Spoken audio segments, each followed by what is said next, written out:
பள்ளிக்கூடத்து பக்கத்துல, கோயில் பக்கத்துல, பல்வேறு இடங்கள்ல காமராஜ் அவர்கள் தடுக்கி விழுந்தா ஒரு பள்ளிக்கூடம் கட்டினாரு. ஸ்டாலின் அவர்கள் தடுக்கி விழுந்தா ஒரு சாராய கடையை கட்டுறார். காமராஜ் அவர்கள் நம்மை படிக்க வைத்தார், ஸ்டாலின் அவர்கள் நம்மை குடிக்க வைத்துக் கொண்டிருக்கிறார். நம்முடைய வருங்காலத்தை பற்றி நாம தான் யோசிக்கணும். அடுத்த முறை நீங்க திமுக ஓட்டளிச்சா தமிழகம், தமிழன் யாருமே இங்க இருக்க முடியாது. தமிழ்நாட்டில் இங்க யாருமே ஒழுங்கா வாழ முடியாது. டாஸ்மார்க் அவ்வளவு போயிடுச்சுங்க, ரொம்ப படுபாதாளத்துல போயிடுச்சு தமிழ்நாடு. 18 வயசுல இருந்து 80 வயசு வரைக்கும் குடிச்சா கூட பரவாயில்ல. 10 வயசுக்காரெல்லாம் குடிக்க ஆரம்பிச்சுட்டான். இப்ப 10 வயசு பையெல்லாம் குடிக்க ஆரம்பிச்சுட்டான். எந்த கட்டுப்பாடும் இல்ல. காவல்துறை இதற்கு அனுமதிக்கிறது. 24 மணி நேரமும் டாஸ்மாக் திறந்து கிடைக்கிறது. இதே சட்டமன்றத்தில் எல்லா இடத்திலும் டாஸ்மாக் திறந்து இருக்கா இல்லையா? போதைப் பொருள் பழக்கம் இங்க இருக்கா இல்லையா? போதைப் பொருள்ல சின்ன பசங்க பாழ்பட்டு கிடைக்கிறார்களா இல்லையா? போதைக்கு அடிமையாகி கொண்டிருக்கிறார்களா இல்லையா? இங்க அதற்கு சேகர்பாபு காரணம் இல்லையா? போதைப் பொருள் விற்பனைக்கு சேகர்பாபுக்கும் சம்பந்தம் இல்லையா? அவருடைய ஆசையோடு தான் இங்க நடந்து கொண்டிருக்கிறது எல்லாமே. டாஸ்மார்க் 24 மணி நேரம் திறந்திருக்கிறது காரணம் என்ன? சேகர்பாபுடைய ஆதரவு. சேகர்பாபுடைய ஆதரவு இருக்கிறது அவர்கள் எல்லாருக்கும். கஞ்சா இங்க இலவசமா கிடைக்குது, இங்க ஆராய் ஓடுகிறது, இங்க போதைப் பொருள் ஓடுகிறது. இங்க யார் விற்கிறா தெரியுமா உங்களுக்கு? இங்க இருக்கிற திமுக கவுன்சிலர்கள், இங்க இருக்கிற திமுக காரங்க, இங்க இருக்கிற திமுக வட்ட செயலாளர்கள் எல்லாம் சேகர்பாபுக்கு கப்பம் கட்டுறாங்க. இந்த தமிழகத்தினுடைய எதிர்காலத்தை பற்றி நாம் யோசிக்க வேண்டாமா? நீங்க எல்லாம் யோசிச்சு பாருங்க. இந்த 4.5 வருஷத்துல ஒரு ரிப்போர்ட் ஒன்னு இருக்கு. 4.5 வருஷத்துல ஒரு ரிப்போர்ட் இருக்கு. எவ்வளவு பெண்கள் விதவை ஆகியிருக்கிறார்கள் இந்த டாஸ்மார்க்னால. கிட்டத்தட்ட 70% அதிகரித்திருக்கிறது விதவைகளின் எண்ணிக்கை தமிழ்நாட்டில் மட்டும். கனிமொழி அக்கா எங்க போனாங்க? எவ்வளவு பேச்சு பேசினாங்க கனிமொழி அக்கா? ஆளே காணுமே. இப்போ ஆளே காணுமே அந்த அக்கா. 65% இளம் விதவைகள் இங்க உருவாயிட்டாங்க. நான் ஒன்னே ஒன்னு மட்டும் சொல்லி கடைசியா முடிச்சுக்கிறேன். நான் இந்த தமிழ்நாட்டில் மகளிர் பெண்கள் தாலியோடு இருக்கணும் சொன்னா, உங்க கணவர்கள் உயிரோடு இருக்கணும் சொன்னா, நீங்க தாலியோடு நடமாட வேண்டும் என்று சொன்னால், நீங்கள் பூ வைக்க வேண்டும் என்று சொன்னால், உங்கள் நெற்றியில் குங்குமம் இருக்க வேண்டும் என்று சொன்னால், நீங்கள் தயவு செய்து திமுகவிற்கு வாக்களிக்க கூடாது. உங்க நெற்றியில் குங்குமம் இருக்கணும் சொன்னா அண்ணன் எடப்பாடி தலைமையிலான இந்த ஆட்சி மலர வேண்டும். உங்கள் தலையில் பூ இருக்க வேண்டும் என்று சொன்னால் இந்த ஆட்சி வீட்டுக்கு அனுப்ப வேண்டும். உங்கள் கழுத்தில் தாலி இருக்க வேண்டும் என்று சொன்னால் மு.க. ஸ்டாலின் அவர்களை வீட்டுக்கு அனுப்ப வேண்டும். இல்லைன்னு சொன்னா உங்க பையன் 15 வயசுல இறந்துருவான். உங்க வீட்டுக்காரர் இன்னும் 2 வருஷம் தான். இனி தொடர்ந்தா திமுக ஆட்சி தொடர்ந்தா எங்கேயாவது நீங்க யோசிச்சு பாருங்க. ஒவ்வொரு அரசும், இந்தியாவில் இருக்க ஒவ்வொரு அரசும் வருஷம் ஒரு டார்கெட் பிக்ஸ் பண்ணுவாங்க, நியமிப்பாங்க. என்ன நியமிப்பாங்க? இந்த வருஷம் ரோடுக்கு எவ்வளவு சாலை போடலாம்,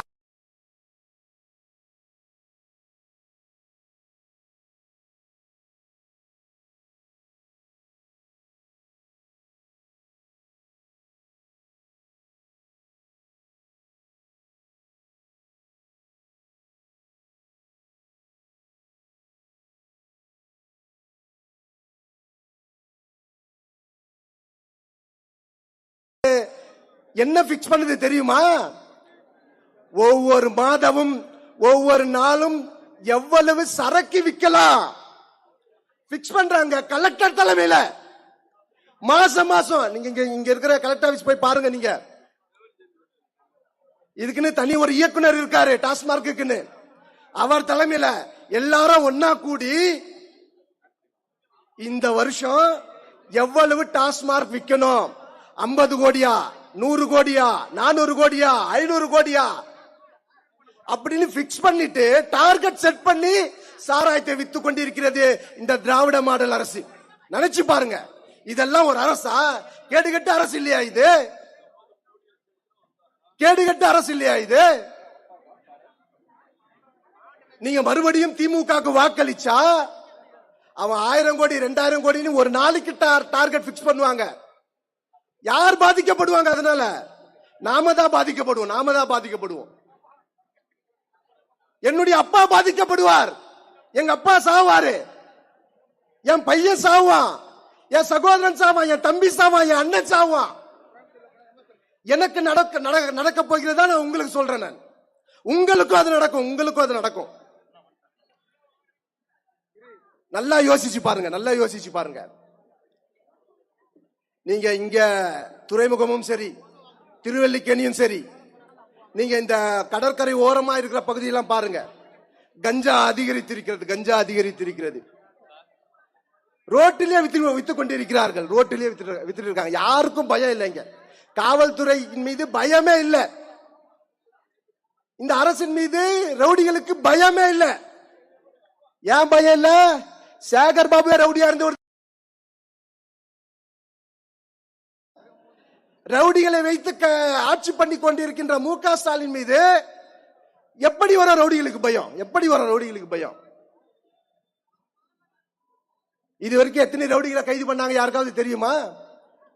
எல்லாமே திமுகவில் போய் தஞ்சம் அடைஞ்சிட்டாங்க. இருக்கிற ரவுடிகள் அத்தனை பேருமே திமுகவில் தஞ்சம் அடைஞ்சிட்டாங்க.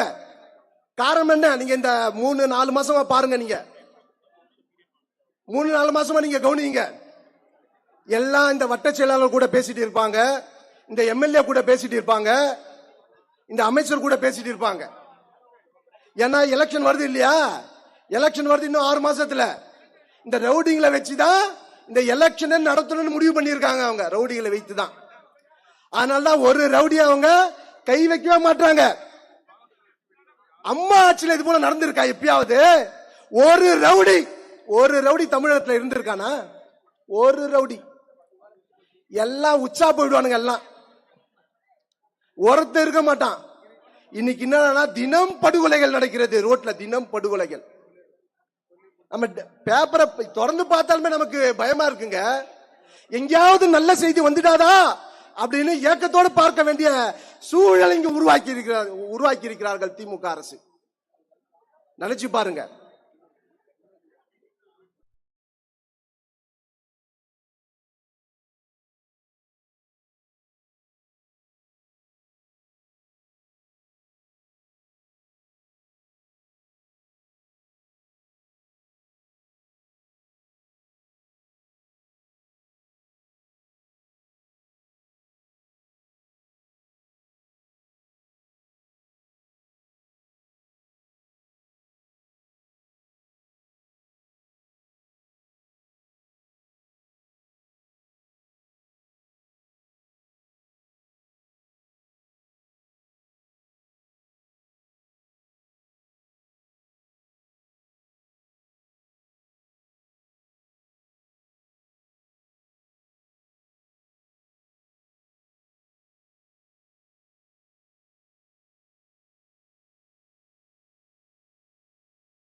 பாரதிய ஜனதா கட்சி பாரத் மாதா கே பாரதிய ஜனதா கட்சி வெல்க வெல்க வெல்கவே. பிஜேபி வெல்கவே. பிஜேபி வெல்கவே. பாரத் மாதா கே. வந்தே மாதரம். ஒன்றே பாரதம். வந்தே மாதரம். ஒன்றே பாரதம். பாரத் மாதா கி. பாரத் மாதா கி. பாரதிய ஜனதா கட்சி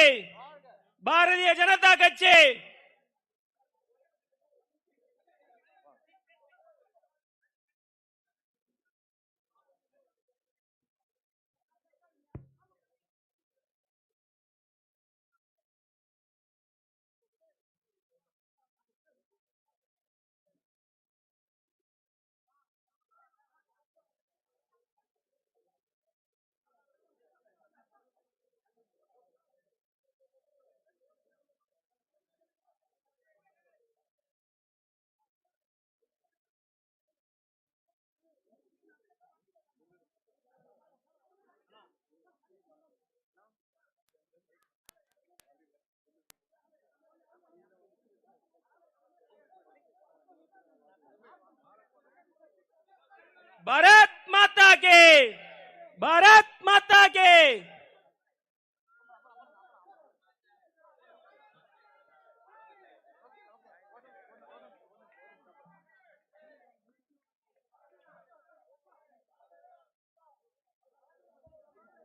வரவேற்புரை மத்திய சென்னை மேற்கு மாவட்ட தலைவர் சகோதரர் கிரி அவர்கள். அன்பார்ந்த பெரியோர்களே, தாய்மார்களே, என் உயிருக்கும் மேலான தாமரை சொந்தங்களே, தமிழகம் தலைநிமிர என்ற தலைப்பில் தமிழகத்தை மீட்க நமது மாநில தலைவர் அண்ணன் நயினார் நாகேந்திரன் அவர்களே, மாநில செயலாளர் அருமை சகோதரர் வினோஜ் அவர்களே, மாநில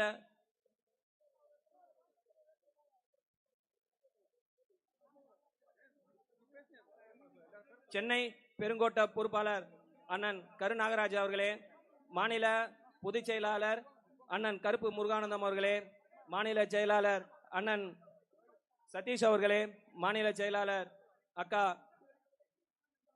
சுமதி வெங்கடேசன் அவர்களே, மாநில துணைத் தலைவர் அண்ணன் சக்கரவர்த்தி அவர்களே மற்றும் வருகை புரிந்துள்ள அதிமுகவின் மாவட்ட செயலாளர் அண்ணன் பாலகங்கா அவர்களே, தமிழ் மாநில காங்கிரசின் மாவட்ட தலைவர்களே, அனைவருக்கும் என் முதல் கண்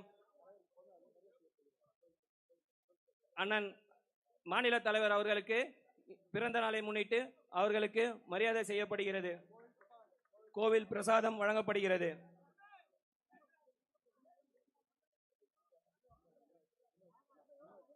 அடுத்தபடியாக நமது மாநில செயலாளரும் துறைமுகம் தொகுதியில் போட்டியிட்டு திமுகவை அலற வைத்த அருமை சகோதரர் வினோஜ் அவர்கள் இப்பொழுது உரையாற்றுவார்.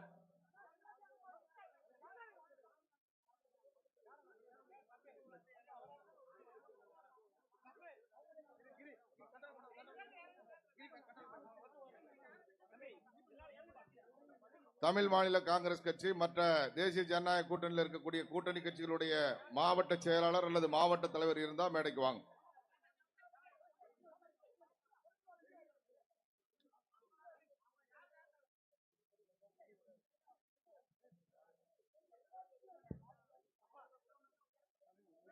பாரத் மாதா கி. திராவிட முன்னேற்ற கழகத்தை வேரோடும் வேரடி மண்ணோடும்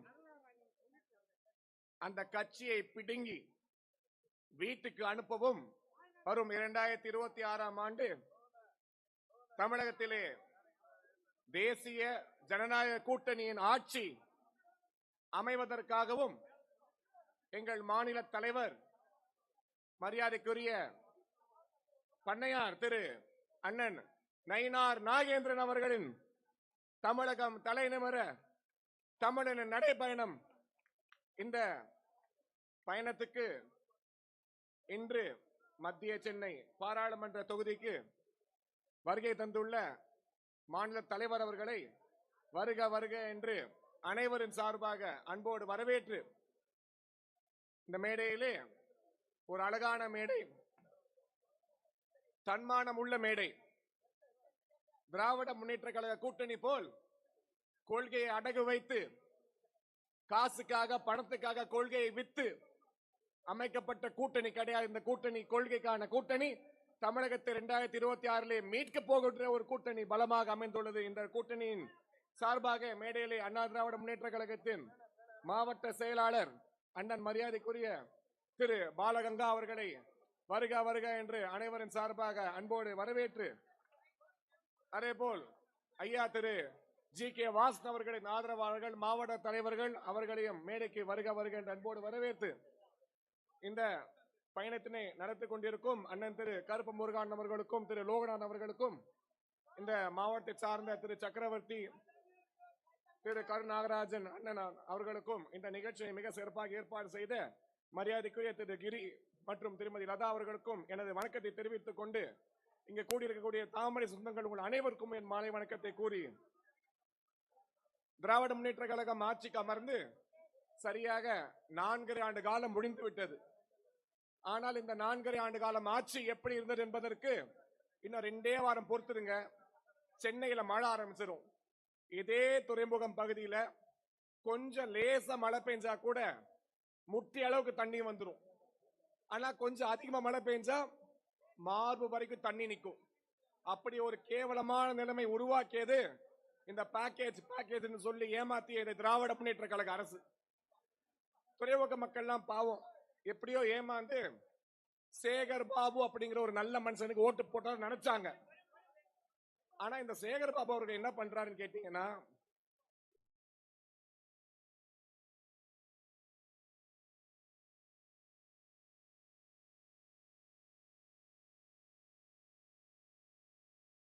உப்பு இருக்கா அப்படின்னு பாக்குறது தான் அண்ணன் சேகர் பாபுவோட வேலையா இருந்து கொண்டு இருக்கிறது. அறநிலைத்துறைன்னு ஒரு அமைச்சர் அவர் கொடுத்தாங்க அவருக்கு. அறநிலைத்துறை என்றால் கோயில்களை கட்டி காப்பாத்து பார்க்க வேண்டும். ஆனா அமைச்சர் என்ன பண்றாருன்னா, முதல்வரோட மனைவி அவர்களோட நண்பர்கள் உறவினர்கள் வந்தா அவர்களை கூட்டிட்டு போய் கோயிலை சுத்தி காட்டுறதை தவிர இந்த கோயில் சுத்தமா இருக்கா, கோயில் நல்லா மெயின்டைன் பண்றாங்களா, மக்களுக்கு வசதி இருக்கான்னு பார்ப்பது கிடையாது. அதை தாண்டி மக்கள் கேள்வி கேட்டா திருச்செந்தூர்ல மிரட்டின மாதிரி மிரட்டிட்டு இருக்க. இப்படி ஒரு அமைச்சர் நமக்கு தேவையா என்று துறைமுக மக்கள் சிந்தித்து பார்க்க வேண்டும். ஒரே மாசம் தான் பொறுத்துருங்க, சாயம் வெளுத்துடும். திமுக சாயம் வெளுத்து விடும். அதை தாண்டி ரவுடிசத்தை பத்தி கேட்க வேண்டிய அவசியமே இல்லை. இந்த மத்திய சென்னை முழுவதிலுமே ரவுடிசம் என்பது தலை தூக்கி இருக்கிறது. அதற்கு முக்கியமான காரணம் திராவிட முன்னேற்ற கழகம் வந்தவுடனே தமிழ்நாட்டில் கஞ்சா பழக்கம், குறிப்பா சென்னையில கஞ்சாவை தாண்டி மெட்டமார்பின் அப்படிங்கிற சப்ஸ்டன்ஸ் இளைஞர்கள் மத்தியில் இன்னைக்கு கத்தி எடுத்தவெல்லாம் ரவுடி, கத்தி எடுத்தவெல்லாம் சென்னையில ரவுடி, ஊர் முழுக்க ரவுடிங்க ஆயிட்டாங்க. அப்படிப்பட்ட ஒரு ரவுடி ஆட்சி, ஒரு ரவுடி அரசாங்கம் இந்த திராவிட முன்னேற்ற கழக தலைமையிலே நடைபெற்றுக் கொண்டிருக்கிறது. இந்த ஆட்சி வீட்டுக்கு அனுப்பப்பட வேண்டும். நல்லா பாருங்க, அவங்க நிர்வாகிகள் யாருன்னு பாருங்க. ஜாஃபர் சாதிக் இன்னைக்கு உலகம் முழுக்க ஃபேமஸ் ஆயிட்டார். எப்படி? கஞ்சா வித்து, மெட்டமார்பைன் வித்து, கொக்கைன் வித்து. கஞ்சா வியாபாரிகளா அவருக்கு எந்த அளவுக்கு இன்ஃபுளுன்ஸ்னா, தமிழ்நாடு டிஜிபியோட போட்டோ எடுக்கிறார், துணை முதல்வரோட போட்டோ எடுக்கிறார். அதெல்லாம் தாண்டி துணை முதல்வரோட மனைவி அவர்களோட படத்தை ப்ரொடியூஸ் பண்ற அளவுக்கு இன்னைக்கு பெரிய ஆளா இன்னைக்கு வளர்ந்து நிக்கிறார். ஆனா இன்னைக்கு ஜெயில இருக்காரு. எதுக்கு? கஞ்சா வித்து. அவர் ஒரு திமுக நிர்வாகி. நீங்க நிறைய பேருக்கு பெண் பிள்ளைகள் இருப்பாங்க. ஆனா திமுக ஆட்சியில அந்த பெண் பிள்ளைகளை ஸ்கூலுக்கு அனுப்பிச்சு திருப்பி வரக்குள்ள நம்மளுக்கு நெஞ்ச பிடிச்சிட்டு உட்கார்ந்து இருக்கும். ஏன்னு கேட்டா, ஞானசேகரன் போன்ற திமுக நிர்வாகிகள் சென்னையில தான் அதிகமா இருக்காங்க. அவர்களுக்கும் திமுக அமைச்சர்கள் துணை போய் கொண்டிருக்கிறாங்க. இப்படிப்பட்ட ஒரு கேவலமான ஆட்சி நமக்கு தேவையா என்று நம்ம சிந்தித்து பார்க்க வேண்டும். இவ்வளவு ரவுடிசம், பொழுது சாஞ்சா கொலை, பொழுது பிடிஞ்சா கொள்ள, கத்தியை பார்த்தா ரத்தக்கரை. இதுதான் திமுக ஆட்சி. இவ்வளவு கலங்க நடந்துட்டு இருக்கு. ஆனா டெய்லி காலையில பாருங்க, ட்விட்டர்ல ஒரு போட்டோ போடுவார் துணை முதல்வர் மு க ஸ்டாலினோட மகன், ரவுடி டைம் அப்படின்னு. அந்த ரவுடி யாரு? அவர் செல்ல நாயோட பேர். ரவுடினா அவ்வளவு பிடிக்கும் அவங்களுக்கு. அவர் செல்ல நாய்க்கே ரவுடின்னு தான் பேர் வச்சிருக்காரு. ரவுடி டைம்னு போடுவார். ஏன் துணை முதல்வர்களே, ஒரு நாளாவது ட்விட்டர்ல ரவுடி டைம்னு போட்டு சென்னையில் இன்னைக்கு நடந்த கொலைகள், கொள்ளைகள், கற்பழிப்புகளை போடுங்க. எத்தனை ரவுடிங்க சென்னையில் இருக்காங்கன்னு பட்டியல் போடுங்க. இதை பண்ணீங்கன்னா உங்களுக்கு மக்கள் மீது அக்கறை இருக்கு நாங்க நம்பலாம். ஆனா அதெல்லாம் விட்டுட்டு தினந்தோறும் உங்களோட காஸ்ட்லியான செல்ல நாயை கொஞ்ச போட்டோ போட்டு ரவுடி டைம்னு போட்டுட்டு இருக்கீங்க. இப்படிப்பட்ட ஒரு அலங்கோலமான ஆட்சி தமிழ்நாட்டில் நடைபெற்றுக் கொண்டிருக்கிறது. திமுக ஆட்சிக்கு வரதுக்கு முன்பாக எப்படி சில பேருக்கு 6 மணிக்கு டாஸ்மாக் போகாம கால் நடுங்குமோ, அதே போல 10 வருஷம் திமுக ஆட்சியில இல்ல. ஆட்சிக்கு வந்தவுடன் சம்பாதிக்க வேணும், லஞ்சம் வாங்க வேண்டும், பணம் சம்பாதிக்க வேண்டும் அப்படின்னு சொல்லி ஒரு அரிப்புல, ஒரு வேகத்துல இல்லாத போயெல்லாம் வாளி வீசினாங்க. ஆனா சொன்ன வாக்குறுதி செஞ்சாங்களான்னு கேட்டா 80% வாக்குறுதி ஏற்படுத்தவே இல்லை. மாணவர்கள் ரத்துன்னு சொன்னாங்க, செய்யல. செவிலியருக்கு பணின்னு சொன்னாங்க, செய்யல. தூய்மை பணியாளருக்கு பணின்னு சொன்னாங்க, செய்யல. ஆனா திமுக எதிர்த்து போராடுனா, கேள்வி கேட்டா தூக்கி ஜெயில போட்டாங்க. இதுதான் ஆட்சி செய்து கொண்டு இருக்கிறது. இதெல்லாம் தாண்டி நம்ம எல்லாருக்குமே பாக்ஸ்கான் பத்தி கேள்விப்பட்டிருப்போம். ஒரே ஒரு சிறிய விஷயம், நமக்கு பக்கத்துல இருக்க ஆந்திர பிரதேஷ். ஆந்திர பிரதேஷ்ல ஒரு முதல்வர் இருக்கா, சந்திரபாபு நாயுடு. அவர் மகன், அவர் அமைச்சர் நாரா லோகேஷ். நேத்து பாத்தீங்கன்னா கூகுள் அப்படிங்கிற மிகப்பெரிய நிறுவனத்தை வைசாக் அப்படிங்கிற ஒரு சிறிய ஊருக்கு, சிறிய நகரம், சென்னையை பத்தி கம்பேர் பண்ணா ஒரு சின்ன ஊர், அந்த சின்ன ஊருக்கு கூகுள் நிறுவனத்தை கொண்டு வந்திருக்காரு. ஆனா நம்ம தமிழ்நாட்டுல நம்ம சிஎம் அவரோட மகனும் ஒரு அமைச்சர். அந்த அமைச்சர் என்ன பண்றாரு? அவர் மகனையும் கொண்டு வந்து 4ஆம் கலைஞராக மாற்ற முயற்சி செய்து கொண்டிருக்க சினிமா நடிக்க வச்சிட்டு இருக்காங்க. நம்மளுக்கு ஒரு கலைஞரே தாங்கல, 4 கலைஞர் தான் தமிழ்நாடு தாங்க முடியாது, தாங்க மாட்டோம். இந்த ஆட்சி தூக்கி எறிய வேண்டும். அதற்காக பாஜக கட்சியும் அதிமுகவும் சேர்ந்து உழைத்து இந்த கட்சியை, இந்த கூட்டணியை தூக்கி எறிந்து 2026 தமிழகத்தில் ஆட்சி அமைப்போம் என்று கூறிக்கொண்டு விடைபெறுகிறேன். நன்றி, வணக்கம், ஜெய்ஹிந்த்.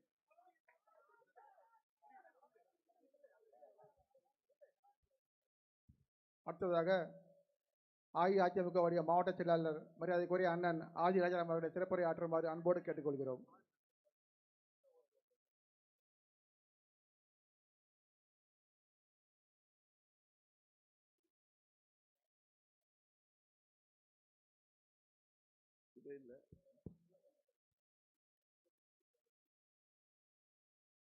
மனித புனிதன், கொடுத்து சிவந்த கரத்துக்கு சொந்தக்காரன், கடையேழு வள்ளல்களுக்கு பிறகு 8ஆவதாக வந்த எங்களுடைய பரங்கிமலை பாரி வள்ளல் அமர டாக்டர் புரட்சி தலைவர் எம்ஜிஆர் அவருடைய அரசியல் வாரிசாக சமூக நீதி காத்த வீராங்கனை, அனைத்து இந்திய அண்ணா திராவிட முன்னேற்ற கழகத்தின் காவல் தெய்வம், இதய தெய்வம் டாக்டர் புரட்சி தலைவி அம்மா அவர்களுடைய அரசியல் வாரிசாக இப்பெரும் இரு தலைவர்களின் அரசியல் வாரிசாக கிளைக்கழக செயலாளராக, ஒன்றிய செயலாளராக, மாவட்ட செயலாளராக, அமைப்பு செயலாளராக, கொள்கை பரப்பு செயலாளராக, தலைமை நிலைய செயலாளராக, இன்றைக்கு அனைத்து இந்திய அண்ணா திராவிட முன்னேற்ற கழகத்தின் பொதுச் செயலாளராக இருக்கின்ற எங்கள் புரட்சி தமிழர் அண்ணன் எடப்பாடியார் அவருடைய மேலான ஆணையின்படி பாரதிய ஜனதா கட்சியின் இந்த கூட்டத்திலே, என்னுடைய அரசியல் வாழ்விலே கூட்டணி கட்சிகளின் மேடையிலே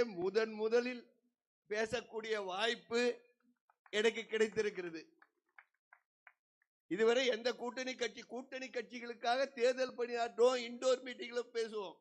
ஆனா பொதுக்கூட்டத்தில் பேசுறப்ப இதுதான் முதல் தடவை. அதுவும் எனது பாசத்திற்குரிய, அன்பிற்குரிய எங்க பண்ணையார் நயினார் அவர்களுடைய முன்னிலையில. எனக்கு 30 ஆண்டுகளாக பழக்கம். நாங்க ஒரே குருகுலத்தில் படித்தவர்கள். ஆகவே இந்த கூட்டத்திலே பேசுவதற்கு இந்த வாய்ப்பை கொடுத்தமைக்கு எங்களுடைய பொதுச் செயலாளருக்கு மறுபடியும் எனது நன்றியை தெரிவித்துக் கொள்கிறேன். இந்த கூட்டத்திலே இருக்கின்ற முன்னணி தலைவர்கள் அத்தனை பேரையும் சொல்லி நேரம் இல்லை. அத்துணை தலைவர்களுக்கும் எனது வணக்கத்தை தெரிவித்துக் கொள்கிறேன். வணக்கத்திற்குரிய பெரியோர்களே, தாய்மார்களே, இன்றைய தினம் மரியாதைக்குரிய பாரதிய ஜனதா கட்சியின் தலைவர் பண்ணையார் திரு நயினார் நாகேந்திரன் அவருடைய பிறந்த நாளில் அவரை வாழ்த்துவதிலும் நான் பெருமை அடைகின்றேன். இன்றைக்கு தமிழகத்திலே எப்படிப்பட்ட ஆட்சி நடைபெற்றுக் கொண்டிருக்கிறது என்று எனது அன்பிற்குரிய இளவல் பாரதிய ஜனதா கட்சியின் இளைஞரணி பொதுச் செயலாளர், முன்னாள் மத்திய சென்னை வேட்பாளர், இதே துறைமுக தொகுதியின் வேட்பாளராக விரைவிலே எங்க பக்கத்துக்கு வந்து வேட்பாளரா நில்லுங்க என்று நான் அன்புடன் அழைக்கின்ற சகோதரர் வினோஜி செல்வம் அவர்கள், இங்க நிறைய திமுக ஆட்சியோட அவல நிலை, 5000 கோடிக்கு மழைநீர் வடிகால் திட்டத்தை நாங்கள் செய்து கொண்டிருக்கிறோம் என்று பல ஆண்டுகளாக சொல்லி இன்னும் முடியாம, உலக வரலாற்றிலேயே முதல் முறையாக அந்த நோண்டின குழிகளுக்கு வேலி அமைக்கிற திட்டத்தை கொண்டு வந்த ஒரு கேவலமான ஆட்சி இன்றைக்கு தமிழ்நாட்டிலே நடைபெற்றுக் கொண்டிருக்கிறது. விலைவாசி விஷம் போல் ஏறிக்கொண்டிருக்கிறது. கருணாநிதி ஒரு முறை பாடினார், எங்களுடைய ஆட்சி காலத்திலே விண்ணோடும் முகிலோடும் விளையாடும் விலைவாசி என்று. இன்றைக்கு அந்த விலைவாசி விண்ணையும் முகிலையும் தாண்டி ராக்கெட் வேகத்திலே செவ்வாய் கிரகத்தை நோக்கி அமெரிக்கா விட்ட ராக்கெட்டோடு போட்டி போட்டு சென்று கொண்டிருக்கிறது. அனைத்து அத்தியாவசிய பண்டங்களின் விலைகளும் ஏறிவிட்டன. சொத்து வரி, வீட்டு வரி, பால் கட்டண உயர்வு, மின் கட்டண உயர்வு, தொழில் வரி, இப்படி எல்லா வரியும் ஏத்திட்டாங்க. இன்னும் அவங்க ஏத்தாத ஒரே வரி, நாம் சுவாசிக்கின்றமே போடாத வரி, நாம் சுவாசிக்கின்ற இந்த காற்றுக்கு மட்டும்தான் இன்னும் அவர்கள் வரியை போடவில்லை. அதுக்கு கூட சென்னை கார்பரேஷன்ல ஒரு திட்டத்தை கொண்டு வந்தாங்க. மெரினா பீச்சுக்கு நுழைவு கட்டணம் போடலாமா, அப்படின்னு ஒரு திட்டத்தையும் கொண்டு வந்தாங்க. அப்படிப்பட்ட ஒரு கேவலமான ஆட்சி இன்றைக்கு தமிழ்நாட்டிலே நடைபெற்றுக் கொண்டிருக்கிறது. சட்டம் ஒழுங்கு சந்தி சிரித்துக் கொண்டிருக்கிறது. இங்கே 3.5 வயது சிறுமிக்கும் பாதுகாப்பில்லை, 80 வயது கிழவிக்கும் பாதுகாப்பில்லை. காவல்துறை மிக கேவலமான ஏவல் துறையாக மாறிவிட்டது. போதை மருந்து வியாபாரம் உச்சகட்டத்திலே போய் கொண்டிருக்கிறது. கிட்டத்தட்ட 850 அதிகாரிகளே போதை மருந்து வியாபாரத்தில் சம்பந்தப்பட்டிருக்கிறார்கள் என்று தமிழக உளவுத்துறையே தெரிவித்திருக்கிறது என்று தினமலர் ஏட்டிலேயே எழுதியிருக்கிறாங்க. போலீஸ்காரன அதிகாரிகளே போதை மருந்து வியாபாரத்தில் கொள்ளுடரா இருந்தா எப்படி அதை கட்டுப்படுத்த முடியும்? அத்தோடு பாலியல் பலாத்கார வழக்குகளை எடுத்துக்கிட்டா அதுல 19 போலீசார் இதுவரை அவர்கள் மீது பதிவு செய்யப்பட்டிருக்கிறது. இப்படி காவல்துறை எந்த அளவுக்கு கேவலமா இருக்குதுன்னா, நம்ம அன்பு சகோதரர் பறையர் பேரவைத் தலைவர் ஏர்போர்ட் மூர்த்தி டிஜிபி ஆபீஸ் முன்னாடியே தாக்கப்படுகிறார். அனைத்து வீடியோக்களிலும் வருது. ஆனா வழக்கு யார் மேல போட்டாங்க? ஏர்போர்ட் மூர்த்தி மேல போட்டாங்க. அடுத்து பத்திரிகையாளர் சவுக்கு சங்கர் வீட்டுல மலத்தை எல்லாம் கரைச்சு கொண்டு போய் அவங்க வீட்டுல போடுறாங்க. டிவியில எல்லாமே வருது, வீடியோக்கள் வருது. ஆனா வழக்கு யார் போட்டாங்களோ அவங்க மேல கிடையாது. இந்த அரசாங்கம், இந்த காவல்துறை, இந்த அருண் யோக்கியமானவர்களாக இருந்தா ஏன் ஆம்ஸ்டாங் கொலை வழக்குக்கு சிபிஐ விசாரணை கூடாது என்று எதற்காக உச்சநீதிமன்றம் வரை செல்கிறார்கள்? அதாவது ஒரு அரசியல் கட்சி தலைவர் படுகொலை செய்யப்படுகிறார். அவர் படுகொலை செய்யப்பட்ட அந்த தலைவர் நீங்க உண்மையான நியாயமானவர்களாக இருந்தா எதுக்கு பதறணும்? சிபிஐ விசாரணை வேணான்ட்டு. அந்த அளவிற்கு ஒரு கேவலமான நிலைமை இங்கே நடைபெற்றுக் கொண்டிருக்கிறது. 3.5 வயது சிறுமிக்கு கூட பாதுகாப்பு கிடையாது. அதாவது பாலியல் பலாத்காரத்துக்கு உட்படுத்தப்படுகிறார். நாகப்பட்டினம் மாவட்டம் சீர்காழி அருகே ஒரு 3.5 வயது சிறுமி பாலியல் பலாத்காரத்துக்கு ஆட்பட்டார். அதை பற்றி மாவட்ட ஆட்சியாளரிடம் வர்றப்ப அந்த கேடுகட்ட மாவட்ட ஆட்சியாளர் சொன்னாரு, 45 வயசு அந்த ஆளுக்கும் இரு தரப்பிலும் தவறு இருக்குதுன்னு. இரு தரப்பிலும் தவறு இருக்குதுன்னா அந்த குழந்தை மேலேயும் தவறு இருக்கா, அந்த மூத்த 45 வயது ஆள் மேலும் தவறு இருக்கா. அப்படி சொன்ன அந்த மாவட்ட ஆட்சியாளர்கள் மாற்றினார்கள், அது வேறு.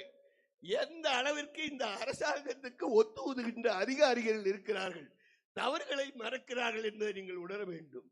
கள்ளக்குறிச்சியில 64 பேர் சாராயம் குடிச்சு செத்தாங்க. முதலிலே சாவுகள் விழ ஆரம்பிச்ச பிறகு முதலிலே 4 பேர் இறக்கிறார்கள். 4 பேர் இறக்கின்ற போது ஒரு டிவி நியூஸ் 7 சேனல் அந்த செய்தியை போடுறாங்க. போடுறப்ப உடனே மாவட்ட ஆட்சியாளர் பிரவீன்குமார் அந்த சேனலுக்கு போன் பண்ணி அந்த 4 பேரும் வெவ்வேறு காரணங்களால செத்தாங்க, ஆகவே நியூஸ் இப்படி போடாதீங்கன்னு சொல்றாங்க. ஆனா உடனே 64 பேர் வரை மரணம் அடைந்தார்கள். இப்படி இந்த அதிகாரிகளும் இவ்வளவு கேவலமாக இருந்து கொண்டு இந்த ஆட்சியை நடத்தி கொண்டிருக்கிறார்கள். அதிகாரிகள் பொதுமக்களுக்கு பாதுகாப்பு கிடையாது. அத்தோடு எதை சொன்னாலும் ஒரு வார்த்தை சொல்றாங்க, பிஜேபி உள்ள நுழைஞ்சிடும். பிஜேபி உள்ள நுழைஞ்சதால உங்க மாறன் 4 ஆண்டு காலம் மத்தியில அமைச்சராக இருந்தா பிஜேபியால தானே 1 வருஷம் இலாகா இல்லாத அமைச்சராக முரசொலி மாற இருந்தா. இன்னைக்கு சொல்லுகிறாரே சகோதரர் திருமாவளவன், அந்த திருமாவளவனே முதல் சட்டமன்றத்தில் பிஜேபி கூட்டணியால தானே உள்ளார நுழைஞ்சாப்ல. அவ்வளவே இங்க இஸ்லாமிய சகோதரர்கள் பெரும்பான்மையாக இருக்கின்ற இடம். இன்னைக்கு எந்த பிஜேபியை முத்துவேல் கருணாநிதி மகன் மு.க. ஸ்டாலின் எதற்கெடுத்தாலும் பிஜேபியை குறை சொல்கிறார்கள், ஆர்எஸ்எஸ் குறை சொல்கிறார்கள். அவர் உண்மையிலேயே முத்துவேல் கருணாநிதி மகன் ஸ்டாலினாக இருந்தால் இதே கருணாநிதி என்ன சொன்னாரு? பிஜேபியை பற்றி சிறுபான்மை மக்களிடம் ஒரு தவறான கருத்து இருக்கிறது, அதை கலைந்தெறிய வேண்டியது திமுக இளைஞர்களின் கடமை என்று சொன்னார். உங்க அப்பன் சொன்னது தப்புன்னு சொல்லு. கருணாநிதி சொன்னது பிஜேபியை பத்தி தப்புன்னு சொல்லு, இல்ல உண்மைன்னு ஒத்துக்கோ. அதே போல RSS ஒரு சமுதாய கலாச்சார இயக்கம் என்று கருணாநிதி சொன்னார். இப்படி இவர்கள் இஸ்லாமிய மக்களை ஏமாற்றிக் கொண்டிருக்கிறார்கள். நான் சொல்லுகிறேன், தமிழ்நாட்டிலேயே இதுவரை திமுக ஆட்சியிலேதான் இஸ்லாமியர்கள் அதிகமாக பாதிக்கப்பட்டிருக்கிறார்கள். 19 இஸ்லாமிய சகோதரர்கள் கோவையிலே சுட்டுக் கொல்லப்பட்டது கருணாநிதியின் ஆட்சியிலே. அந்த கோவை கலவரத்திலே கைது செய்யப்பட்டவர்கள் அப்பாவி இஸ்லாமியர்கள் இன்னும் சிறையிலே இருப்பதற்கு காரணமும் கருணாநிதி மகன் ஸ்டாலினும் தான்.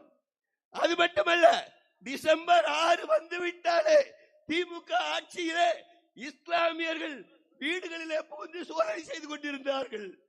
அதே நேரத்தில் கருணாநிதியே சொன்னார், எங்கேயோ அயோத்தியில பாபர் மசூதியை இடிச்சதுக்கு இங்க இவங்க கலவரம் செய்வத நான் வேடிக்கை பார்க்க முடியுமான்னு. இப்படி இஸ்லாமியர்களுக்கு CIA NRC என்ற சட்டங்களை கொண்டு வருவதற்கும் உடந்தையாக இருந்தது திமுக தான்.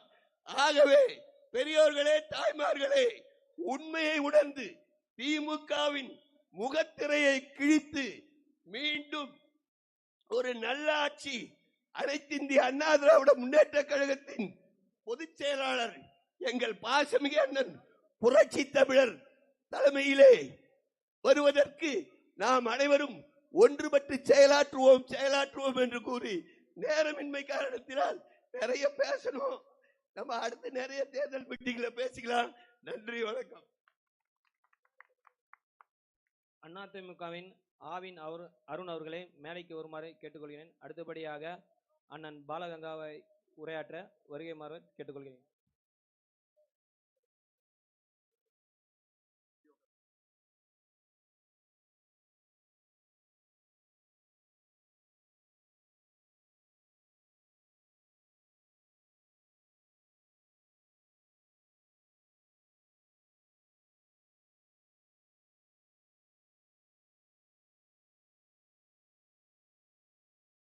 பாரதிய ஜனதா கட்சியினுடைய தலைவர் அன்பிற்குரிய அண்ணன் திரு நயினார் நாகேந்திரன் அவர்களே, இன்றைக்கு உங்களுக்கு பிறந்த நாள். அதனால் இந்த இடத்தில் வந்து பேசி உங்களை வாழ்த்துவதில் நான் பெருமை கொள்கிறேன். அடுத்ததாக, உலகத்திலேயே பெரிய கட்சி எது? அது ஒரு குவிஸ் போட்டா கூட நான் சொல்லுகிறேன். உலகத்திலேயே பெரிய கட்சி, அதிக உறுப்பினர்களை கொண்ட கட்சி பாரதிய ஜனதா கட்சி. Not in India, whole world. அந்த கட்சியினுடைய தமிழ்நாட்டு தலைவராக நீங்கள் இருக்கிறீர்களே, எங்களுக்கு தெரிந்து அதற்காகவும் உங்களை நாங்கள் வாழ்த்த கடமைப்பட்டிருக்கிறோம், பெருமைப்பட்ட கடமைப்பட்டிருக்கிறோம். அதற்கு அடுத்தபடியாக இந்தியாவை விட்டு வெளியிடத்துக்கு சென்றால், வெளிநாட்டிற்கு சென்றால் இந்தியாவினுடைய பெருமை அருமை எல்லாம் தெரியும். என்ன தெரியும்? ஒரு ட்ரம்ப் என்று ஒருவர் இருக்கிறார். அவர் ஒரு நிலை எடுக்க மாட்டார், மறுநாள் வேற நிலை எடுப்பார். இதெல்லாம் பார்த்து கொண்டிருக்கிறீர்கள். அமெரிக்காவே ஒரு வேடிக்கையான இந்த அதிபரை பார்த்திருக்கிறது என்றால் அவர்தான். ஒரு நாள் மோடியை விரட்டுவதற்காக இங்கே வருகை தர இந்திய பொருள்களுக்கு 25% வரி, ஏற்கனவே வரி இருக்கிறது. மோடி ஒன்றும் கண்டுக்கல. அடுத்தது 50% வரி, அப்புறம் 100% வரி, அட போயா ஒன்னும் கண்டுக்கல. அதுக்கப்புறம் அந்த ஆள் வந்துட்டு மோடி ரொம்ப நல்ல மனுஷன், மோடி நல்லா இருக்கு அப்படி சொல்லி நம்ம பேசினா முடிச்சு சொல்றோம். ஆக உலக நாடுகளே உற்று நோக்குகிற அளவில் இந்த நாட்டை நடத்தி செல்லுகிற ஒரு புகழ்மிக்க கட்சியினுடைய பிரதமராக இருக்கின்ற கட்சியில் நீங்கள் தமிழ்நாட்டின் பிரிவில் தலைவராக இருக்கிறீர்கள். அது எங்களுக்கு பெருமை. ஆகவே ஒன்றை மட்டும் எடுத்துக்கொள்ளுங்கள். அருமை நண்பர் திரு ராஜாராம் அவர்கள் பேசிய போது, திராவிட முன்னேற்ற கழகம் தன்னுடைய ஆட்சியை பற்றி சொல்லாமல் திமுகவை பற்றி விமர்சனம் செய்தால் அவன் உடனே கை காட்டுவது மோடியை. பாஜகவை டைவர்ட் பண்றாரு, அதை பிரிச்சு காட்டுறாரு. இப்படித்தான் அரசியல் செய்கிறாரே தவிர காட்சி பொருளாக ஸ்டாலின் திகழ்கிறார். என்ன செய்து விட்டார் சாகல் சொல்லுங்கள் பார்ப்போம். அதுவும் கடைசியாக ஒரு 6 மாத காலத்தில் வேடிக்கையான விவரங்கள் எல்லாம் நடக்கிறது. மத்திய அரசு உதவி செய்ய வேண்டும் என்றால், மத்திய அரசு நிதி உதவி செய்ய முடியல என்றால், மத்திய அரசு செய்யவில்லை என்றால் மாநில அரசே ஒன்று இருக்காது. இன்றைக்கு மாநகராட்சியில் மாநகரங்களில் சாலைகளை அந்த மாநில அரசே செலவை ஏற்றுக்கொள்கிறது. ஆனால் அதே சாலைகளை வெளியிலே, சென்னைக்கு வெளியிலே இருக்கிற கிராமங்களில், சென்னைக்கு வெளியே இருக்கிற நெடுஞ்சாலைகள் எல்லாம் போடுவதற்கு முழு நிதி உதவியும் மத்திய அரசால் தான் வழங்கப்படுகிறது. இது யாருக்காவது தெரியுமா? சரி, அரிசி வழங்குகிறார்களே தெரியுங்களா? 20 கிலோ அரிசி வழங்குகிறார்கள். சுலபமாக நம்ம அம்மா கொண்டு வந்த திட்டம். அந்த திட்டத்தை ஒரு சுலபமாக அல்ல, விலைக்கு தான் தருகிறார்கள். ஆனால் கிலோ 6 கிலோ 6 ரூபாய்க்கு. ஆனால் அதனுடைய அரிசி மொத்தமே ஃப்ரீயா தராங்க மத்திய அரசு. அப்ப மத்திய அரசு இல்லைன்னா வந்திருக்காது இல்ல. ஆக அதையெல்லாம் எடுத்துட்டு வந்து இன்னைக்கு புரட்சி தலைவி அவர்கள் நன்றாக பயன்படுத்தினார்கள் மோடி அரசையும் மத்திய அரசையும். புரட்சி தலைவர் ஆண்ட காலத்தில் மத்திய அரசை இவர்கிட்ட தவம் கிடந்தது. இவர் எப்பொழுது டெல்லிக்கு வருவார் என்று எதிர்பார்த்து எல்லா முதல்வர்களும் வந்து சென்னையில் கூட்டம் நடத்தினால் ஒரு பார்ப்பீர்கள், முதலமைச்சர் மீட்டிங், நிதி ஆயோக் என்ற கூட்டம் நடக்கும். அந்த கூட்டத்தில் வந்து பார்த்தால் நேராக வந்து அம்மாவிடம் தான் பேசுவார்கள் எல்லா முதலமைச்சர்களும். அதே போல தலைவர்கிட்ட தான் பேசுவார்கள். இது எல்லா முதலமைச்சர்கிட்டையும் பேசல. அந்த நாள்ல மோடி கிட்ட போய் எல்லாரும் பேசினாங்க. ஆக அப்பேற்பட்ட நிலைமையில் இருந்த இன்றைக்கு நாட்டை இந்த சண்டாளன் இன்றைக்கு ஆடு வடுகின்றான்.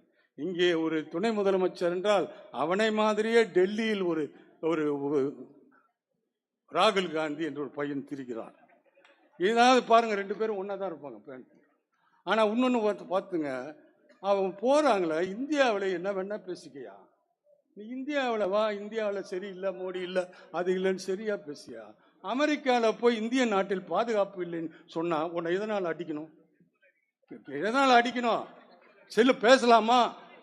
இங்க ஆதவ் இதுல தாவேகா கட்சியில் இருந்தார, அவர் வந்து ஒரு ஜஸ்ட் ஒரு வேர்டு தான் பாஸ் பண்ணாரு. அது எல்லாரும் பண்ணுவாங்க. நாட்டில் ஆட்சியாளர்கள் ஒழுங்காக ஆள வேண்டும், இல்லை என்றால் நேபாளை பாருங்கள், இல்லை பாலஸ்தீனத்தை பாருங்கள், ஆப்கானிஸ்தானத்தை பாருங்கள் என்று சொல்லுவார். இது ஒரு தவறு. சொல்ல விட மாட்டோமா? ஏய், அந்த வாத்தியார்கிட்ட உன்னை சேர்த்தா நல்லா உதைப்பாரு அப்படின்னு சொல்ல மாட்டோமா? அதுல என்ன தப்பு இருக்குது? உடனே அவரை வந்து இந்த சட்டம், துரோக சட்டம் போடுறதுக்கு இவர் முயற்சி பண்றாரு இவரு. ஆக இப்ப ஒரு ஜட்ஜி, நீதிபதியை பத்தி நம்ம ஒன்றும் சொல்லவே இல்லை. ஆனா இந்த நீதிபதி கொடுத்த ஜட்ஜி எதிர்த்து வெளியே பேசினா தப்பு. ஆனா கோர்ட்ல போயிட்டு ஸ்டே ஆர்டர் வாங்கிட்டு வந்துட்டாங்க. செந்தில்குமார் மேல அவர் கொடுத்த தீர்ப்புல கேள்வி கேட்கிறான், கிளாரிபிகேஷன் கேட்கிறான். அன்னெசரி கமெண்ட் ஏன்டா பண்ற, எதுக்காக பண்ற? நீ அவருக்கு தலைமை தகுதி இல்லை என்று நீ யார் சொல்றது? நீ பேசுறது கேஸுக்குள்ள போகணும். நீரே பேசுற. அதோட ஒண்ணு மதுரையிலையும் கேஸ் நடக்குது, திண்டுக்கல்லையும் கேஸ் நடக்குது, இங்கேயும் கேஸ் நடக்குது. என்னடான்னு சொல்லி அவங்கள அடிச்சு வச்சுட்டாங்க. ஆக இந்த அரசு, சீனிவாசன், இந்த அரசு வேடிக்கை பார்க்கிற அரசு. இந்த அரசு 2வது தடவையாக வந்ததே இல்லை. இந்த அரசு கருணாநிதி இருக்கும் போதே 2வது வரவில்லை. ஆக இந்த அரசு இந்த தடவை வரப்போவதில்லை. ஆனால் என்ன ஒன்று என்றால், மத்திய அரசில் 3 தடவை தொடர்ச்சியாக ஆட்சிக்கு வந்தது மோடி தான். அதற்கு முன்னால் நேரு வந்திருப்பார், 57, 52, 57, 62. அதற்கு பிறகு இந்திரா காந்தி நியமிக்கப்பட்டார் 64ஆம் ஆண்டு. 67 ஜெயிச்சார், 62 ஜெயிச்சார், 67, 62, 67, 71 ஒரு இடைத்தேர்தல் என்று தான் ஜெயிச்சார். ஆனா அதற்கு பிறகு வந்த பிற கட்சிகள், மொரார்ஜி தேசாய் ஆகட்டும், தேவகவுடாவாகட்டும், சந்திரசேகர் ராவ் ஆகட்டும், யாராக இருந்தாலும் 3 மாசம் 6 மாசமானாலும் ஆனால் எதிர்கட்சியிலேயே பாரதிய ஜனதா தான் இன்றைக்கு 11வது ஆண்டு நோக்கி இன்றைக்கு ஆட்சியை செலுத்துகிற ஒரு அற்புதமான கட்சி. அந்த கட்சியோடு நாங்களும் சேர்ந்து பணிபுரிவதில் உள்ளபடியே நாங்கள் மற்றற்ற மகிழ்ச்சி அடைகிறோம். எங்களது முழு ஒத்துழைப்பை நாங்கள் தருவோம். எதற்காக என்றால், இந்த மாநிலத்தில் முதலமைச்சராக சாதாரண மனிதன், சாதாரண தொண்டன் பழனிசாமி அவர்கள் முதலமைச்சராக இருந்து விட்டார். புரட்சி தலைவனுடைய ஆட்சி, புரட்சி தலைவருடைய ஆட்சி இந்த மண்ணில் திரும்பவும் வர வேண்டும். அதற்காக நீங்கள் எங்களை ஆதரிக்கிறீர்கள். உங்களுக்கு நாங்கள் எங்களை ஆதரவை தருகிறோம். 2 பேரும் கலந்து to throw our DMK from the throne, அந்த அரசு மேடத்து பதவியில் இருந்து அங்கே வெளியேற்ற வேண்டும். இதை ஒன்றுதான் எங்களது கொள்கையாக வைத்து நாம் போராடுவோம், போராடுவோம், போராடுவோம், வெற்றி காண்போம் என்பதை சொல்லி வாய்ப்பை தந்த அண்ணன் அவர்களுக்கு நன்றி, நன்றி, நன்றி. மரியாதைக்குரிய அண்ணன் திரு பாலகங்கா அவர்களுக்கு நன்றிகளை தெரிவித்துக் கொண்டு, அடுத்தபடியாக நம் அனைவரும் எதிர்பார்த்து கொண்டிருக்கக்கூடிய 2026ஆம் ஆண்டு திராவிட முன்னேற்ற கழகத்தை வீட்டுக்கு அனுப்பியே தீருவோம் என்று கங்கணம் கட்டி கொண்டு தமிழகம் முழுவதும் ஒரு தமிழனாக சுற்றுப்பயணம் மேற்கொண்டு மக்கள் மத்தியிலே ஒரு மிகுந்த எழுச்சி ஏற்படுத்தி நல்லதொரு கூட்டணி ஆட்சி தமிழகத்திலே அமைய அடித்தளம் நாட்டிக் கொண்டிருக்கும் எங்கள் மாநில தலைவர் மரியாதைக்குரிய பண்ணையார் இன்று பிறந்தநாள் விழா கொண்டாடும் நாயகன் அண்ணன் திரு நயினார் நாகேந்திரன் அவர்களை உங்கள் அனைவரின் கரகோஷத்துடன் பேச அன்போடு அழைக்கிறேன்.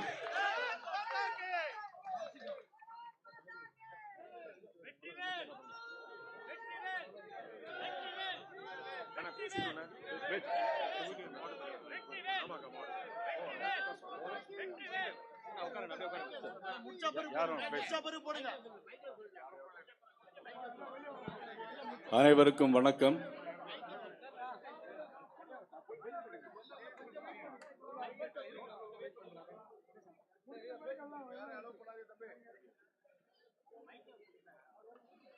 அனைவருக்கும் வணக்கம். இந்த நிகழ்வில் கலந்து கொண்டு எனக்கு முன்னாலே சிறப்புரையாற்றி அமர்ந்திருக்கின்ற பேரன்பிற்கும் பெரும் மரியாதைக்குரிய மாவட்ட கழக செயலாளர் அண்ணன் நா. பாலகங்கா அவர்களே, மற்றும் மேற்கு மாவட்டத்தினுடைய செயலாளர், நாங்கள் எல்லோரும் ஆதியார் என்று அன்போடு அழைக்கின்ற ஆதி ராஜாராம் அவர்களே, அண்ணன் சக்கரவர்த்தி அவர்களே, கருப்பு முருகானந்தம் அவர்களே, கரு நாகராஜன் அவர்களே, பால் கனகராஜ் அவர்களே, வருகின்றிருக்கின்ற மாவட்ட தலைவர்கள் கிரி, திருமதி லதா சண்முகம், மாநில செயலாளர் மா. வெங்கடேசன், SC/ST பிரிவினுடைய தலைவர் சம்பத், அண்ணன் வீர திருநாவுக்கரசு, முன்னாள் மாவட்ட தலைவர் தனசேகர், நதியா சீனிவாசன், ரங்கராயிலு மற்றும் தமிழ் மாநில காங்கிரசினுடைய அன்புக்குரிய தம்பி ஸ்ரீதர் அவர்கள், கோவிந்தசாமி அவர்கள், பத்மநாபன் அவர்கள் மற்றும் நிகழ்வில் கலந்து கொண்டிருக்கின்ற மாவட்ட தலைவர்கள் ரகுராம் உள்ளிட்ட அனைவருக்கும் எனது நன்றியை தெரிவித்துக் கொள்வதோடு, இந்த நிகழ்ச்சியை ஏற்பாடு செய்து உதவிகரமாக இருந்த இளங்கோ, லோகநாதன் மற்றும் அனைவருக்கும் எனது முதற்கண் வணக்கத்தை நான் தெரிவித்துக் கொள்ள கடமைப்பட்டிருக்கிறேன். சென்னை என்று சொன்னாலே வந்தாரை வாழ வைக்கும் பூமி என்றுதான் சொல்ல வேண்டும். ஆமா, சென்னை என்று சொன்னாலே வந்தாரை வாழ வைக்கும் பூமி இது. மயிலாப்பூரிலே நமது கபாலீஸ்வரர் கோயில் அருள் பாலிக்கின்ற, வடபழனியிலே வடபழனி முருகன் கோவில், திருவல்லிக்கேணியில் பார்த்தசாரதி எல்லாம் அருள் பாலிக்கின்ற காரணத்தினால் இன்றைக்கு சென்னை ஒரு ஒளிமயமான எதிர்காலத்தை நோக்கி இருந்தாலும் இந்த சென்னை இப்பொழுது சீரழிந்து இருக்கிறது என்பதை நாம் சிந்தித்து பார்க்க வேண்டும். இந்த சென்னை பட்டணத்திலே மிகப்பெரிய ஒரு தனவந்தராக, ஒரு வீரமிக்க இளைஞராக துறைமுகம் தொகுதியில் போட்டியிட்டு வெற்றி வாய்ப்பை இழந்தாலும் தொடர்ந்து மக்கள் பணி ஆற்றிக் கொண்டிருக்கின்ற எனது அன்பு தம்பி வினோத் செல்வம் அவர்களுக்கு நன்றிகளை தெரிவித்துக் கொள்கிறேன். வினோத் அவர்கள் பேசியது போல இந்த காட்சி திமுக ஆட்சிக்கு வந்து 4 வருடங்கள் ஆகிவிட்டது. இந்த 4 வருடங்களிலே என்ன நடந்திருக்கிறது? சொத்து வரியை கூட்டியிருக்கிறார்கள். ஆதி ராஜாராம் குறிப்பிட்டு பேசினார். மின்சார கட்டணத்தை கூட்டினார்கள். பிறகு தொழில் வரியை கூட்டினார்கள். மின்சார கட்டணம் ஆண்டு ஒன்றிற்கு 6% டெபாசிட் வேறு அதிகமாக கட்ட வேண்டும். இன்றைக்கு சட்டமன்றத்திலே முதலமைச்சர் பேசினார். மத்தியிலே இருந்து எங்களுக்கு சொத்து வரி கூட்ட சொல்கிறார்கள், அதனால்தான் சொத்து வரியை கூட்டுகிறோம் என்று சொன்னார். வரும்போது அண்ணன் ராதாகிருஷ்ணன் அவர்களும் நாங்களும் பேசிக்கொண்டு வந்தோம். மத்திய அரசு சொன்னதனால் நான் சொத்து வரியை கூட்டுகிறோம் என்று சொன்னால் எந்த இது சொல்ல முடியும்? எப்படி நியாயம் இருக்கிறது? மத்திய அரசு என்ன சொன்னதென்றால் உங்களுடைய வருவாயை நீங்கள் கூட்டுங்கள், உங்களுடைய வருவாயை நீங்கள் கூட்ட வேண்டுமே தவிர மக்கள் மீது பழி சுமத்தாதீர்கள், மக்கள் மீது சுமை ஏற்றாதீர்கள் என்று சொன்னார். இதுதான் மத்திய அரசு பாரத நரேந்திர மோடி அவர்கள் சொன்னார்கள். அண்ணன் பாலகங்கா அற்புதமாக பேசினார். இந்தியாவில் உலகத்திலே மிகப்பெரிய கட்சி பாரதிய ஜனதா கட்சி, அதனுடைய தலைவர் பிரதமர் நரேந்திர மோடி அவர்கள் என்ன செய்து கொண்டிருக்கிறார்? 3வது முறை பிரதம அமைச்சர். அவர் என்ன செய்து கொண்டிருக்கிறார்? உலக அரங்கில் இந்தியாவுடைய பெருமை இன்னைக்கு தூக்கி நிறுத்துகிறார். அமெரிக்காவுடைய அதிபர் இன்னைக்கு என்னெல்லாமோ பண்ண முடியும், ஆனால் நமது பிரதமர் மோடியிடம் போய் ஒரு நிமிஷம் கூட வாலாட்ட முடியாது. நீ 50% 100% போடு, வாலாட்ட முடியாது. அப்படிப்பட்ட மாபெரும் தலைவர். எல்லாரும் வெளிநாடுக்கு போயிருப்பீங்க. நீங்க எல்லாரும் பாஸ்போர்ட் ஆபீஸ் போயாச்சுன்னா, முன்னாடிலாம் போயாச்சுன்னா என்னன்னா, அப்படி பாஸ்போர்ட்டை கொடுத்தா போற பாஸ்போர்ட் ஆபீஸ்ல இமிகிரேஷன்ல ஓ இந்தியாவா அப்படின்னு ஒரு மாதிரி ஏளனமா பார்ப்பாங்க. இப்ப எப்படி தெரியுமா பாக்குறாங்க? ஓ மோடியா அப்படின்னு கேட்கிறாங்க. இந்தியாவான்னு கேட்கறது இல்ல, மோடியான்னு கேட்கிறாங்க. அவருடைய ஆட்சியின் திறமை எங்கே? தமிழ்நாட்டில் ஒரு ஆட்சி நடைபெறுகிறது. எப்படிப்பட்ட ஆட்சி? வளர்ச்சியடைந்த தமிழகம். அவர் சொல்றார், முதலமைச்சர் சொல்றாங்க வளர்ச்சியடைந்த தமிழகம். எதில் வளர்ச்சி அடைந்திருக்கு? வினோத் சொல்ல சொன்னார், 5 வயசு பிள்ளை ரோட்ல நடமாட முடியல, பாலியல் பலாத்காரம். 70 வயசு பெண்களும் நடமாட முடியல, பாலியல் பலாத்காரம். இன்னைக்கு போக்சோ குற்றம் எல்லாம் பாத்தீங்கன்னா 60% கூடி இருக்குது. பெண்களுக்கு எதிரான குற்றங்கள் 15%. வயதானவர்கள் அதிகமாக கொலை செய்யப்படுகிறது தமிழகத்தில் தான். தமிழகத்தில் தான் அதிகப்படியான போதைப் பொருட்கள் நடமாடுவதும் தமிழகத்தில் தான், அதுவும் குறிப்பாக சென்னையில். யாரெல்லாம் அங்க இருக்கிறாங்க? மதிப்புக்குரிய அமைச்சர் சேகர்பாபு அவர்கள் இருக்கிறார்கள். இன்னொரு துணை முதலமைச்சர் உதயநிதி ஸ்டாலின் அவர்கள் இருக்கிறார்கள். அவருடைய நண்பர் தான் ஜாபர் சாதிக். 3500 கிலோ லஞ்சம் கஞ்சா எடுத்துட்டு போனார், 2000 கோடி ரூபாய். யாருடைய நண்பர் அவரு? துணை முதலமைச்சர் உதயநிதி ஸ்டாலினுடைய நண்பர் அவர். எல்லா போதைப் பொருட்களையும் கடத்துறவர். இதுதான் வளர்ச்சியடைந்த தமிழகம். எங்கே தமிழகத்தில் வளர்ச்சி அடைந்திருக்கிறது? லாக்அப் டெத் மரணங்கள் 24 மரணங்கள். அதிமுக ஆட்சியில் ஒரு லாக்அப் டெத் சாத்தாங்குளத்தில் நடந்ததுக்கு சிபிஐ விசாரணை வேண்டும் என்று சொன்னீர்களே முதலமைச்சர் அவர்களே, இப்பொழுது என்ன சிபிஐ விசாரணை யாருக்கு வந்திருக்கிறது? லாக்அப் டெத் மரணம் 24 மரணம். ஆனால் அந்த பெற்றோர்கள் அழைத்து நமது முதலமைச்சர் சொல்றாங்க சாரி சாரி அப்படின்னு. சாரின்னு சொல்றது ரொம்ப வழக்கமா போச்சு. நம்முடைய முதலமைச்சர் சாரின்னு அவரு சொல்றாரு. அண்ணா பல்கலைக்கழகத்தை பார்த்தா சாருன்னு ஒருத்தன் சொல்றான். அண்ணா பல்கலைக்கழகம் பார்த்தா சாருன்னு ஒருத்தன் சொல்றான். முதலமைச்சர் அங்க வந்து சாரின்னு சொல்றார். இப்படிப்பட்ட ஆட்சிக்கு தான் ஓட்டு போட்டிருக்கோம் நம்ம எல்லாம். துறைமுகத்தில் ஓட்டு போட்டிருக்க எல்லாருமே. ஆனா நமக்காக ஓட்டு போட்ட மார்வாடி தலைவர்கள் எல்லாம் மிரட்டுகிறார்கள்.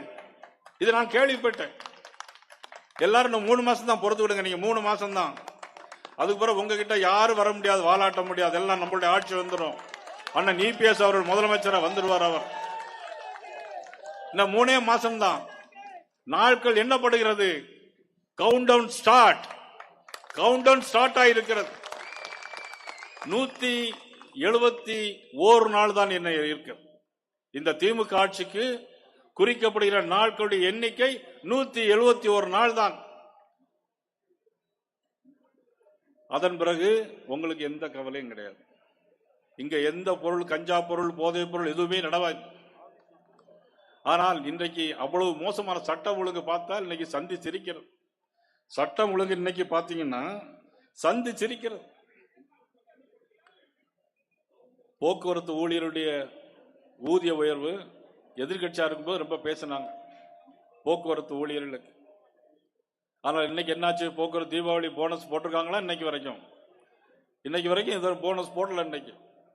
ஆனால் இன்னைக்கு போக்குவரத்து ஊழியர் பத்தி ரொம்ப அக்கறையா பேசிட்டு இருந்தாங்க. அது மாதிரி பகுதி நேர ஆசிரியர்லாம் நாங்க நியமனம் பண்ணுவோம்னு சொன்னாங்க. இன்னைக்கு வர பண்ணல. அவங்க பண்ணல. அதே மாதிரி செவிலியர்கள் நியமனம் இன்னைக்கு காலி பணியிடங்கள் இன்னைக்கு 900 பேர் இன்னைக்கு காலி பணியிடங்கள் இருக்கு. செவிலியருடைய பணியிடங்கள் இன்னைக்கு காலி பணியிட நிரப்போம்னு சொன்னாங்க. சொன்னதை செய்வோம், செய்வதை சொல்வோம். யார்? நம்முடைய முதலமைச்சர் மதிப்புக்குரிய ஸ்டாலின் அவர்கள். நீங்க சொன்னீர்களே, இப்போ செஞ்சீங்களா? சொன்னதெல்லாம் நீங்க செஞ்சிருக்கீங்களான்னா ஒன்னும் செய்யல. அதே மாதிரி பாத்தீங்கன்னா தூய்மை பணியாளர் பாவம். எவ்வளவு மோசமான சூழ்நிலையில் தூய்மை பணியாளர்களை பாதுகாக்க வேண்டியது, அவர்களை போற்றி புகழ வேண்டியது நம்முடைய கடமை. ஆனால் இந்த அரசு என்ன செஞ்சது? இன்னைக்கு தூய்மை பணியாளர்கள் அவங்களுடைய உரிமையை கேட்டு, பணி நிரந்தரம் கேட்டு சென்னையிலே எல்லாரும் உண்ணாவிரதம் இருந்தார்கள். வேற என்ன தவறு செய்தார்கள்? ஜனநாயக முறைப்படி அவர்கள் உண்ணாவிரதம் இருந்தார்கள். ஆனால் இவர்கள் என்ன தெரியுமா செய்தார்கள்? நம்முடைய இந்த பகுதியிலே அமைச்சர்களுடைய சேகர் பாபு அவர்கள் அங்கு போய் அவர்களெல்லாம் மிரட்டி அங்கிருந்து அப்புறப்படுத்தினார்கள். நீதிமன்றத்திலே சொல்லி அண்ணன் பாலகர் அழகாக சொன்னார்கள். எப்படிப்பட்ட நீதிபதி?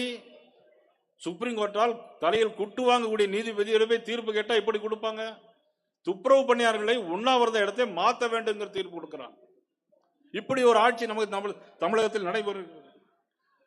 ஆனால் தமிழகத்தை தலைகுனிய மாட்டோம், தலைகுனிய விட மாட்டோம். இப்படி பேசிக்கிட்டே போறோம். எல்லோரும் ஓரணியில் சேருவோம். இப்பொழுது நாங்கள்லாம் ஓரணியில சேர்ந்திருக்கிறோம்.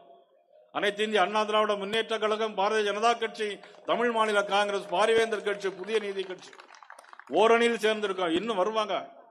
ஜனவரி மாசத்துக்கு பாருங்க, ஜனவரி முடிஞ்சு ஜனவரி 1ஆம் தேதிக்கு அப்புறம் நிறைய யாரெல்லாம் கூட்டணியில சேர போறான்னு சொன்னா இப்பவுமே கொஞ்சம் இடி விழுந்துதான் கிடக்கு. அங்க இடி எங்க இருந்து விழுந்திருக்குன்னா, கரூர்ல விழுந்த இடி இன்னைக்கு சென்னைக்கு வர வந்திருக்கு. இன்னைக்கு கரூர்ல 41 பேர் செத்தாங்க. எப்படி செத்தாங்க?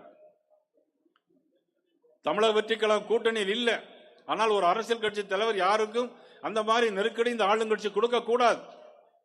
தமிழக வெற்றி கழகத்துடைய தலைவர் வர்றார், வண்டியில வந்து இறங்கி பேசும்போது என்ன தெரியுமா பேசுறாரு? ஒன்னும் பேசல. அவர் ஒரு பாட்டு தான் பாடினார். 10 ரூபா பாட்டில், 10 ரூபா பாட்டில்னார். 10 ரூபா பாட்டில் என்னன்னு தெரியுமா உங்களுக்கு? இந்த சைட்ல உள்ளவங்களுக்கு தான் தெரியுது 10 ரூபா பாட்டில்னா. இந்த சைட்ல உள்ளவங்களுக்கு தெரியல. அது பாருங்க, 10 ரூபா பாட்டில்னா நம்ம வட்ட செயலாளர் மாவட்டம், ஆமா அன்னை வேளாங்கண்ணி அழகா சொல்லுதான். 10 ரூபா பாட்டில் 10 ரூபா பாட்டில் தான் பேசினார், பாடினார். அவ்வளவுதான். ஒருத்தர் செருப்பத்துக்கு வீசுறான். அது பிறகு லைட் ஜெனரேட் லைட் ஆஃப் பண்றாங்க. லத்தி சார்ஜ் நடக்குது.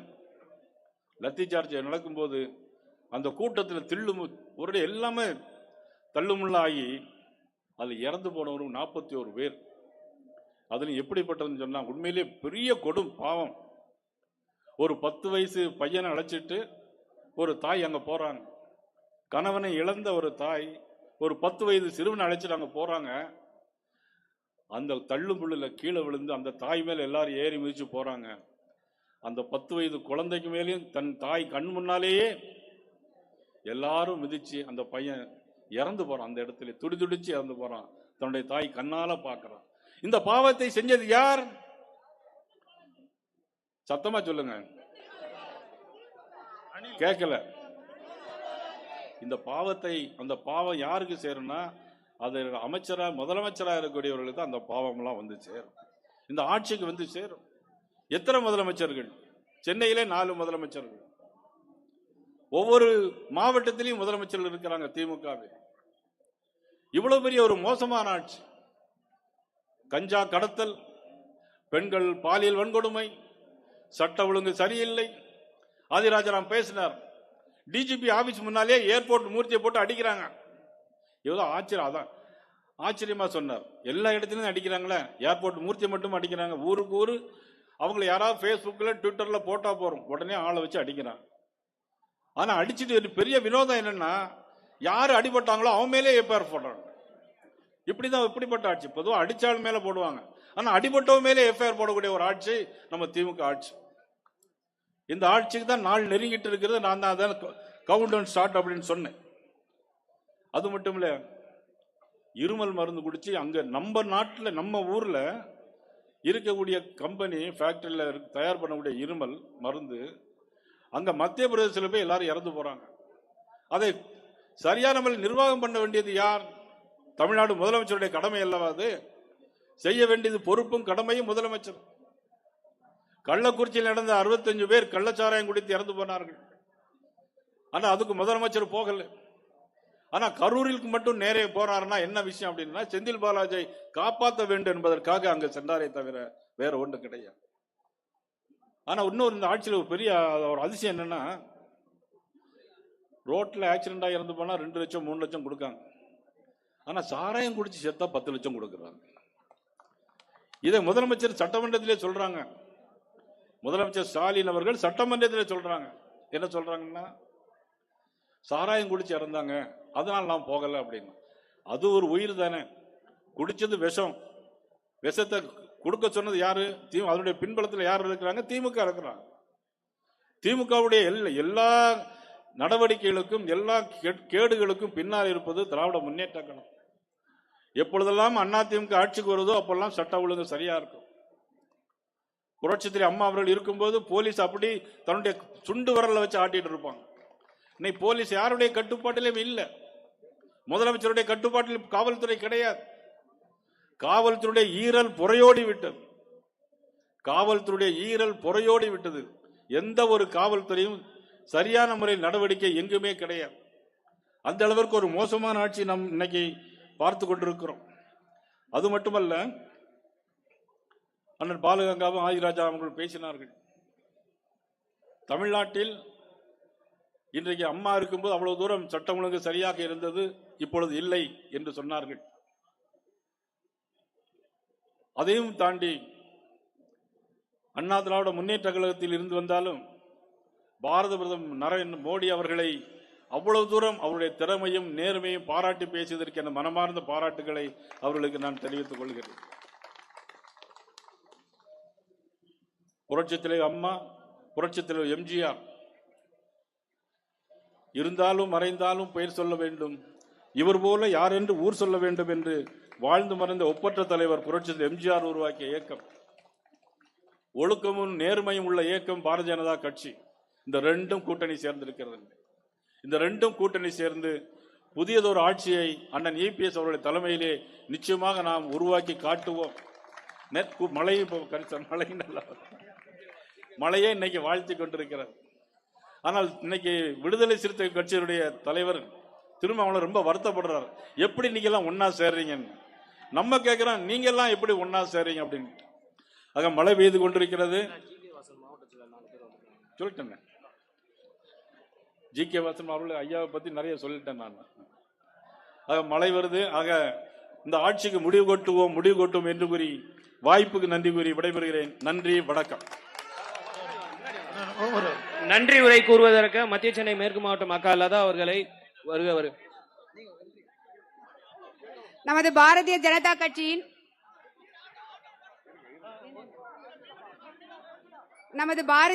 கட்சியின் மாநில தலைவர் நயனா நாகேந்திரன் அவர்களுக்கு நமது பிறந்த நாள் வாழ்த்துக்களை தெரிவித்துக் கொள்கிறோம். மற்றும் அதிமுகவின் மாவட்ட செயலாளர் பாலகங்கா அண்ணா அவர்களுக்கும் ஆதி ராஜாராம் அண்ணன் அவர்களுக்கும் நன்றியை தெரிவித்திருக்கிறோம். நமது சகோதர சகோதரிகளுக்கும் நிர்வாகிகளுக்கும் மற்றும் ஒலி பெருக்கிக்கும் காவல்துறைக்கும் பத்திரிகையாளருக்கும்